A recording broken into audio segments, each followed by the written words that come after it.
자, 이런 가운데 윤석열 대통령 지지율을 좀 볼까요?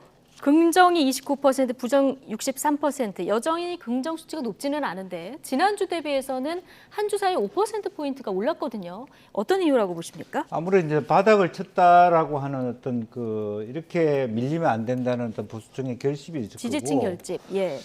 또 하나는 이제 북한의 도움이 있을 거라고 봅니다. 안보라고 예. 하는 측면들이 훨씬 더 보수층에게는 큰 임팩트를 줄 수 있기 때문에 이제 그런 의미에서 지금 북한의 계속적인 어떤 뭐 6차례, 7차례 연이은 그런 어떤 또 7차 핵실험을 앞둔 이런 안보 국면 이런 것들 때문에 또 대통령께서 외국 가서 여러 가지 행사를 하고 왔는데 야당이 너무 심하게 때린다 이렇게 생각하는 측면들이 있고 또 그런 의미에서 민주당이 제대로 어떤 국정감사에 있어서도 내실 있게 준비하지 못하는 것 같다. 뭐 이제 그런 것들이 종합적으로 나오고 결과적으로 북한의 변수 또 70대 남성 뭐 앞으로 여가부 네. 폐지까지 본다라면 예. 이제 그런 보수 정통 보수 이런 분들이 강하게 이제 윤석열 정부의 어떤 이렇게 뭐 버팀목이 되고 예. 있다. 그런 것이 반등의 주요한 원인이 아닐까 그렇게 생각이 예. 듭니다. 지금 정당 지지율은 좀 비등비등합니다. 지금 대통령 지지율도 높지 않고 여당 내용도 셌는데 이게 또 민주당으로 가지 않는 이런 상황이거든요.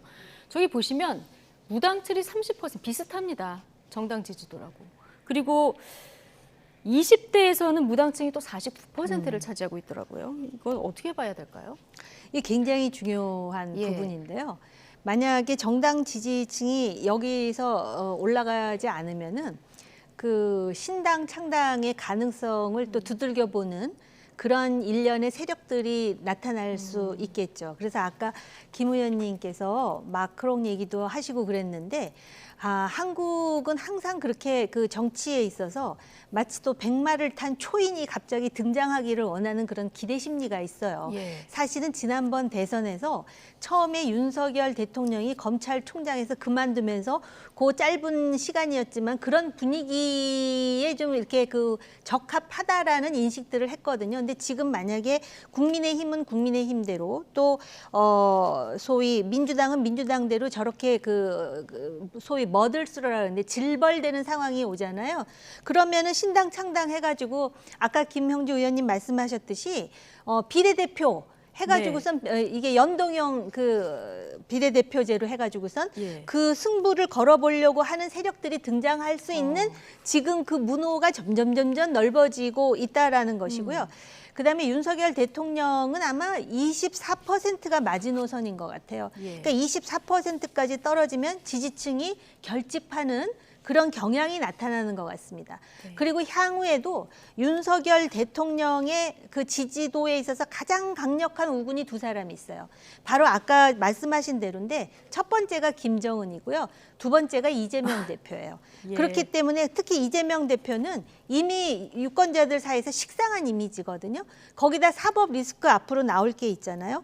그런데다가 지금 이재명 대표의 아주 열렬한 지지자들이라고 하는 그 개딸들의 일련의 행태들이 굉장히 침묵하고 있는 다수에게 있어서는 거부감을 주기에 충분한 네. 그런 여러 가지 행태를 보이고 있단 말이죠. 그렇기 때문에 제가 볼 때는 이 김정은 그다음에 이재명 대표 이러한 그 두 변수가 윤석열 대통령의 지지도를 오히려 역설적이지만 올려주는, 왜냐하면 국민의힘이 앞으로 뭘 잘했으면 좋겠는데 뭘 잘할지를 생각해 보면 딱히 떠오르는 게 없다라는 점에서 더 그렇습니다. 그래서 대통령 지지율의 큰 변수가 김정은, 이재명 이 두 사람이다.